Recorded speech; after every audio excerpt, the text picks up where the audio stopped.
ng pakainin. Ano sa ayaw ng kainin itong malaking bakan ko? Palit tayo ng bago idol. Pag may sampa na natin ito.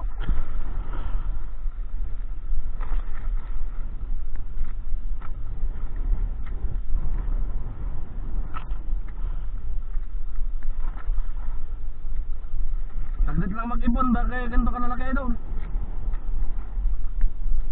Ay, ang bilis lang mag-ipon. Ano ito? Uy, dorado pala. Dorado pala ito idol.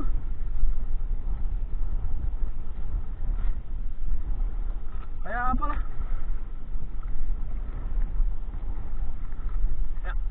Dalhin kita doon sa harapan. Doon tayo maglaban idol. Dalhin kita doon sa harapan. Doon tayo maglaban.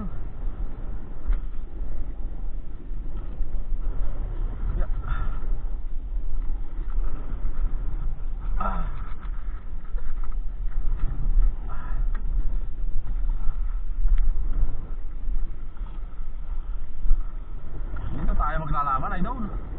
Sa harapan. Huwag dyan, sa likod. May ilisi dyan, nakaharang. Hindi ka na.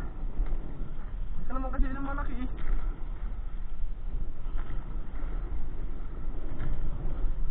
Hindi ka na idol.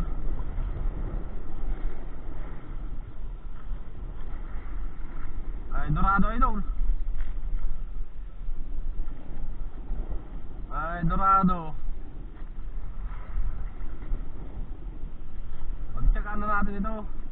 Sana mapasampa. Tawin na rin tayo mamaya idol. At konti na yung ice natin. Malapit na kasi mapuno yung styro natin. Kumukuha lang ako ng pagpuno idol. Bago larga. Lalarga tayo mamaya mga bandang alas 10 ng umaga. Sakto natin natin dun sa destination natin idol. Alas 3 ng hapon. 5 oras na takbuhan. Uy, pagpapunta naman dito 6 na oras idol. Salubong kasi sa Agos.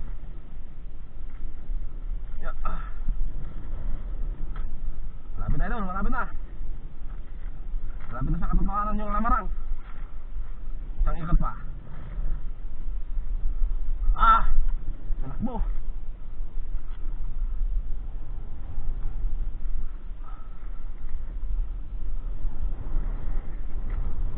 Sana? Doon, lumundag ko doon. Saka doon. Oh. Dito ka na. Dito ka na kasi. Sa piling ko. Oh. Lumundag ko siya idol. Oh. Talon-talon ba? Malapit na.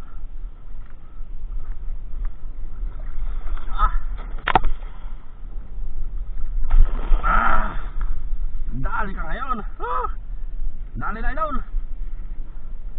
Fish on. Dorado idol. Wow.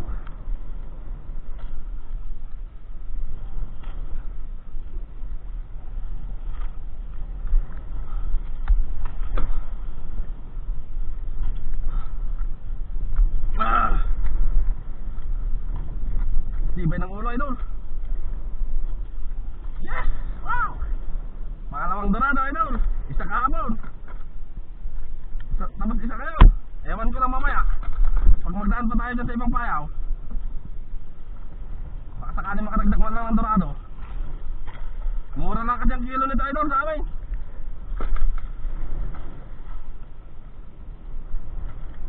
Hindi ko binabansin masyado. 60 lang ang kilo. Samantala yung iba yung mahal. Sa amin mura. Ba, ayaw pa mamatay. Ibay ng buhay idol. Ayaw mong patay-patay.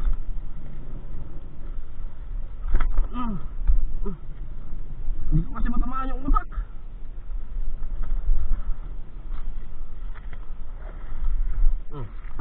Patay na siya idol. Wow! Fish on! Dali.